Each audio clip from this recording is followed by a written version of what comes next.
মিলাদুন নবী। মুহতারাম হাজিরিন, এই মিলাদুন নবী সাহাবায়ে কেরামের জামানায় ছিল না। রাসূলের জন্মদিনকে কেন্দ্র করে এইভাবে আয়োজন করে ঢোক ঢাল পিটিয়ে এরকম ভাবে গাঞ্জা টাঞ্জা খেয়ে মদ গাঞ্জা খেয়ে এরকম মাতাল হয়ে রাসূলের নামে বিভিন্ন রকমের দরুদ বানিয়ে এইগুলি পড়ার নিয়ম সাহাবায়ে কেরামের জামানায় ছিল না, তাবিঈনের জামানায় ছিল না, তাবে তাবিঈনের জামানায় ছিল না, আইম্মায়ে মুজতাহিদিনের জামানায় ছিল না, আমাদের পূর্বেকার আকাবিরিন হযরতদের জামানায় ছিল না। এই মিলাদ আসলো কোত্থেকে জানার দরকার। ইতিহাস আমি সংক্ষিপ্ত করে বলছি। 604 হিজরির ঘটনা। এটা কি নবীর জামানা? কথা বলেন। 604 হিজরি নবীর জামানা, সাহাবীদের জামানা, তাবিঈর জামানা, তাবে তাবিঈর জামানা। ইমাম বুখারী, ইমাম মুসলিম, ইমাম তিরমিজি, ইমাম নাসাই, ইমাম আবু দাউদ, এরকম ভাবে হাদিস বিশারদ যারা ছিলেন, যারা মুহাদ্দিসিনে কেরাম ছিলেন, হাফেজে হাদিস ছিলেন, তাদের জামানা না। 604 হিজরিতে ইরাকের মুসিল নামের শহরের বাদশাহ আবু সাইদ, নাম হলো আবু সাইদ মুজাফফরউদ্দিন কাউকারি, আরবাল নামক এলাকার যে নেতা ছিল, সে বিলাস প্রকৃতির মানুষ ছিল। আপনি আল বিদায়া ওয়ান নিহায়া খুলে দেখুন। এই মুজাফফরউদ্দিন কাউকারি সে কোনো মাযহাব মানত না। তার দরবারে কিছু পা চাটা আলেম ছিল, নামধারী আলেম। এই আলেমদের ভিতরে একজন আলেমের নাম তিনি উল্লেখ করেছেন, আমর ইবনে দেহিয়া আল কালবি।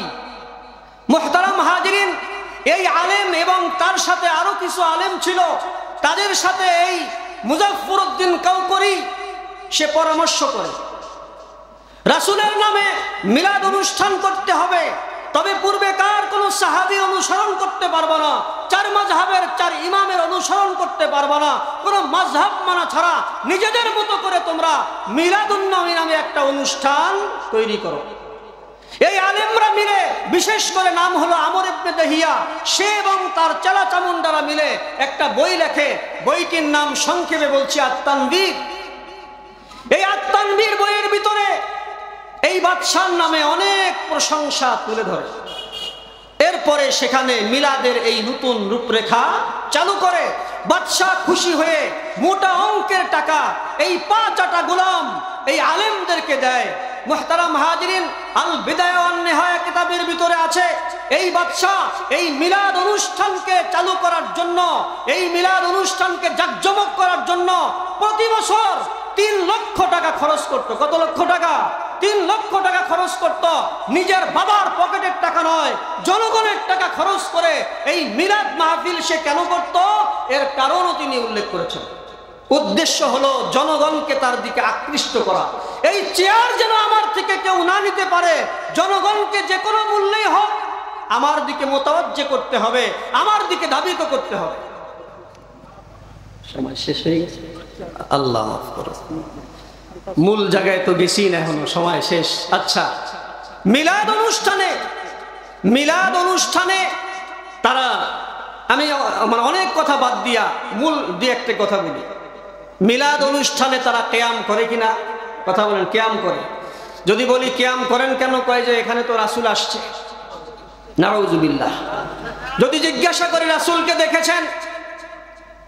বলে দেখেছি। রাসূলকে দেখে থাকলে কি হবে? সাহাবী। কথা বলেন। যে ইমানদার রাসূলকে দেখে সে কি হয়? সাহাবী হয়। তাহলে তো এরা সাহাবী হয়ে গেছে। এটা কি সাহাবীর চেহারা? কথা বলেন। এটা কি সাহাবীর লেবাস? এটা কি সাহাবীর চেহারা? না, অসম্ভব। তাহলে যেই ব্যক্তি রাসূলকে দেখার পরেও ইমানদার হইতে পারে না, সাহাবী হইতে পারে না, সেই ব্যক্তি আর আবু জাহালের মাঝে কোনো ব্যবধান আছে? রাসূলকে আবু জাহাল দেখেছে, সাহাবী হইতে পারে নাই।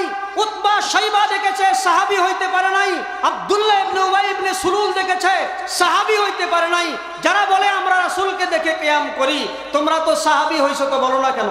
বলো না সাহাবী হই নাই। রাসূলকে দেখার পরেও যারা সাহাবী হয় না, এরা কোনোদিন ইমানদার হইতে পারে না। মুহতারাম হাজির, রাসূল সাল্লাল্লাহু আলাইহি ওয়াসাল্লাম মিলাদ অনুষ্ঠানে এসেছেন। যদি একটু সময়ের জন্য মেনে নেই, কোন সময় এসেছেন? নিশ্চয়ই মিলাদ মাহফিলের শুরুতে রাসূল এসে বসে আছেন, আপনি কিয়াম করলেন কখন?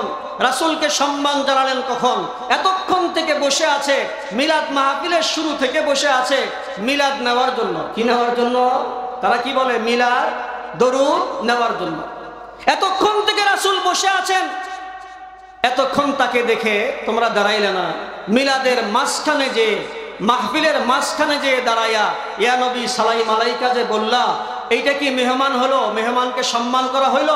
মেহমান আসছে আধা ঘন্টা আগে, এখন আমি তাকে বাহবা দিচ্ছি, এইটা তো সম্মান দেখানো হলো না, রাসূলকে আরো বেইজ্জত করা হলো। কথা বলেন ঠিক কিনা? মুসলমান, যেই মজলিসে রাসূল উপস্থিত হয়েছেন, সেই মজলিসে যত বড় আলেম থাক, যত বড় মুফতি থাক, যত বড় ওয়াইজ থাক, রাসূলকে বসায়া রেখে বয়ান করা বেয়াদবি কিনা? কথা বলেন। তারা যে রাসূলকে বসায়া, তাদের আকীদা অনুযায়ী বলছি, রাসূলকে বসায়া তারা যে ওয়াজ করতেছে, বেয়াদবি করে কিনা? রাসূল কেন আসবেন? তারা বলেন দরুদ শরীফ নেওয়ার জন্য। ডাহা মিথ্যা কথা। হাদিসে পরিষ্কার আছে, সময় থাকলে আমি আপনাকে হাদিস নম্বর সহ বলতাম। মুসলমান, হাদিসে আছে ইন্না লিল্লাহি মালাইকাতুন সাইয়াহিনা ফিল আরদ ইউবাল্লিগুনি মিন উম্মাতিস সালাম। রাসূল সাল্লাল্লাহু আলাইহি ওয়াসাল্লাম বলেন, আল্লাহ পাকের পার্সোনাল কিছু ফেরেশতা আছে যাদের ডক্টরেট হচ্ছে সাইয়াহিনা ফিল আরদ, যারা পৃথিবীর আনাচে কানাচে, অলিতে গলিতে, মানুষের বাড়িতে দাঁড়ে দাঁড়ে গিয়ে খবর নেয় কে আমার হাবিবের উপর দরুদ পাঠ করে। সেখান থেকে দরুদ নিয়ে রাসূল বলেন যে আমার কাছে এসে পৌঁছায়া দেয়। সুবহানাল্লাহ। রাসূল বললেন আমার কাছে সারা পৃথিবীর থেকে দরুদ সংগ্রহ করে আমার কাছে নিয়ে আসা হয়। আর তারা বলে রাসূল দরুদ নেওয়ার জন্য এই মাহফিলে আসছে। আমি আপনাদেরকে জিজ্ঞাসা করি, রাসূল বললেন আমি কবরে শুয়ে শুয়ে দরুদ আমার কাছে পৌঁছানো হয়, সেই রাসূল যদি আবার এখানে উপস্থিত হয়, রাসূলের কথা কাজে মিল আছে? যার কথা কাজে মিল নাই তাকে কি বলা হয়? মুনাফিক। এই সকল বেয়াদবেরা রাসূলকে মুনাফিক সাব্যস্ত করতে চায়। মুহতারাম হাজিরিন, রাসূলুল্লাহ সাল্লাল্লাহু আলাইহি ওয়াসাল্লাম মিলাদ মাহফিলে আসলেন কোন রাস্তা দিয়ে আসলেন? কোন রাস্তা দিয়া? কই দুনিয়ার সাধারণ একজন মেম্বার, চেয়ারম্যান, এমপি, মন্ত্রী আসলে রাস্তার দুই পাশে মানুষ দাঁড়িয়ে তাকে স্বাগতম জানায়। কথা বলেন ঠিক না? রাসূল যে আসলেন কোন রাস্তা দিয়ে আসলেন? স্বাগতম জানানো দেখলাম না। মুহতারাম হাজিরিন, কথা আমি শেষ করে দিচ্ছি। রাসূলুল্লাহ সাল্লাল্লাহু আলাইহি ওয়াসাল্লাম মিলাদ মাহফিলে এসেছেন, এই কথাটা সম্পূর্ণ মিথ্যা কথা। কথাটা সম্পূর্ণ কি? মিথ্যা কথা। যদি জিজ্ঞাসা করি 12 রবিউল আউয়াল আপনারা ঈদে মিলাদুন নবী করছেন, এই মাহফিল করছেন, আপনাদের ভক্ত তো সারা দেশেই আছে, মাহফিল তো একটা হয় না, অনেক হয়। কথা বলেন ঠিক কি না? রাসূল তো একজন। রাসূল কয়জন? একজন। একজন রাসূল কয় জায়গায় যাবেন?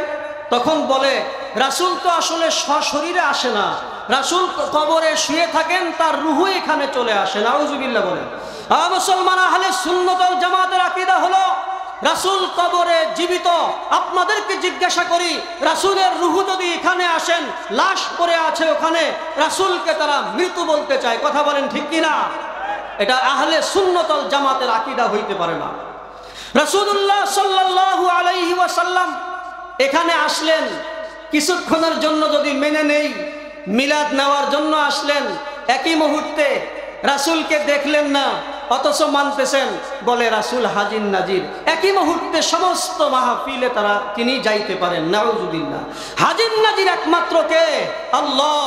রাসূল সাল্লাল্লাহু আলাইহি ওয়াসাল্লাম হাজির নাজির নয়। এই ব্যাপারে অনেক দলিল আছে কোরআনে হাদিসে। আমি একটা আয়াত বলছি, হযরত ইউসুফ আলাইহিস সালামকে তার ভাইয়েরা যে কুয়ায় নিক্ষেপ করেছিল, ঘটনা আপনারা জানেন তো? আল্লাহ বলেন যালিকা আম্বাউল গায়বি নূহিহি ইলাইকা ওয়ামা কুনতা লাদাইহিম ইয আজমাউ আমরাহুম ওয়া হুম ইয়ামকুরুন।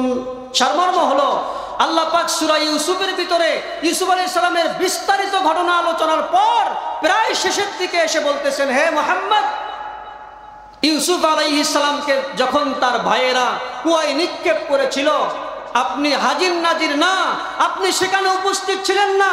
ওমা কুনতা লাদাইহিম, আপনি সেখানে উপস্থিত ছিলেন না, আপনি হাজির নাজির না। এই জন্য আমি আল্লাহ সূরা ইউসুফ নাজিল করে আপনাকে সেই ঘটনা জানায়া দিলাম। অনুরূপভাবে হযরত মারিয়াম আলাইহিস সালামকে কে লালন পালন করবে এই নিয়ে লটারি হয়েছিল। লটারি, এই লটারির ভিতরে যার কলম জর্দান নদীতে কলম নিক্ষেপ করা হয়েছিল, যার কলম স্রোতের উল্টা দিকে ঘুরবে সেই মরিয়মকে লালন পালন করবে। আল্লাহ বলেন ওমা কুনতা লাদাইহিম, আপনি সেখানেও ছিলেন না, আপনি জানতেন না, এজন্য আমি আল্লাহ আয়াত নাজিল করে আপনাকে জানায়া দিয়েছি। এই জন্য রাসূল সাল্লাল্লাহু আলাইহি ওয়াসাল্লাম যে হাজির নাজির, এই কথাটি সম্পূর্ণ মিথ্যা কথা। সময়ের স্বল্পতায় বলতে পারি নাই। আল্লাহ পাক যে কথাগুলি আলোচনা হয়েছে এই হক কথাগুলিকে বুঝে সেই অনুযায়ী আমাদেরকে আমল করার তৌফিক দান করুন, আমিন।